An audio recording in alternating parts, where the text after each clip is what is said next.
Welcome to Infotechie Giant YouTube channel. So in this particular video, we are going to learn about Java identifiers. So in previous video, we have seen about the naming conventions of the method name and then class name and then variable names. But here we are going to learn about the identifier rules. So say for example, identifier means there is some rules for each and each user defined names. So which one is a user defined names?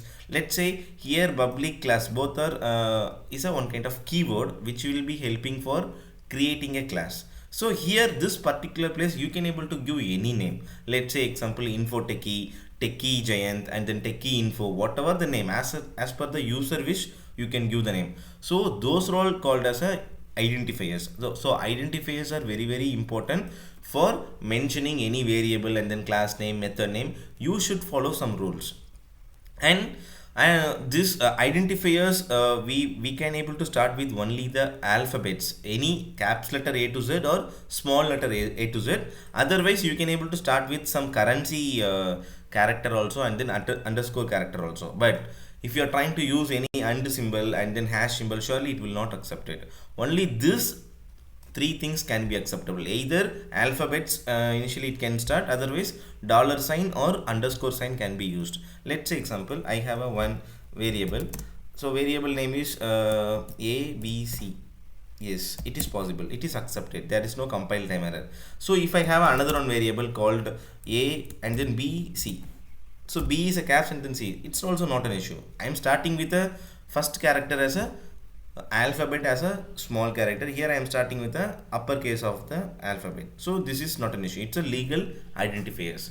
If you want to start with some symbol also, let's say here I am having a symbol H.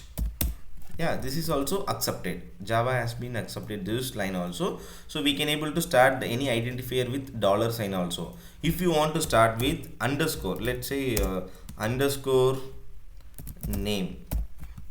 Yeah, here this is also accepted. Can we able to use two different underscore? Yeah, it is also not possible.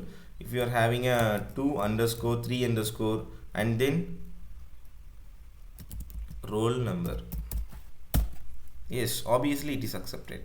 So we can able to start with either dollar sign or underscore, otherwise any uppercase lowercase of your alphabet. This is only the legal identifiers, because Java is a pure case sensitive, everyone knows this. So if I'm writing int a and then int b, sorry, int a itself, so this both a and then this a is not the same, because for this a the ASCII value is totally different and then this a the total ASCII value is different. Let's say I'm just giving, might be the ASCII value is a 65 for a and then here it is a it's a 70, not 70, 82, let's say. So the ASCII value will be defining this a and then this a, both are not same. As per the pronunciation we can able to say same a pronunciation, but as per the backend byte code it is not same. So this is the reason we have to use proper naming convention for each variable and then method and then classes. So Java is a case sensitive, you can't able to give same name for other identifier. And then one more important thing, can I able to use some keyword as identifier? Not at all possible. So if I have a int, so I am declaring this int as a integer data type, not at all possible, because this int already defined by the Java compiler. So we can't able to create the keyword as a identifier name. You should go with, let's say int1. This is possible because int1 is not defined by the compiler, you can able to use it.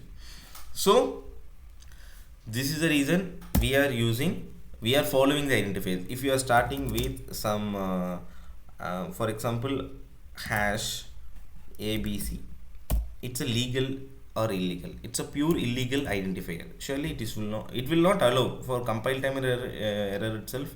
It's saying that invalid character, delete this token. So if you are deleting this token, then it will be accepted. So naming convention, camel case and then Pascal and then snake case is very important. And then same identifier also you have to follow the rules. If you are not following, there is no issue, but however if you done one good application, if you are giving the application to some testing team, the testing team will be they will get some difficulty to find out which one is a class, which one is a method. So this is the reason every IT industry they are following the proper naming convention and then proper identifier rules. Thank you. Thank you for watching.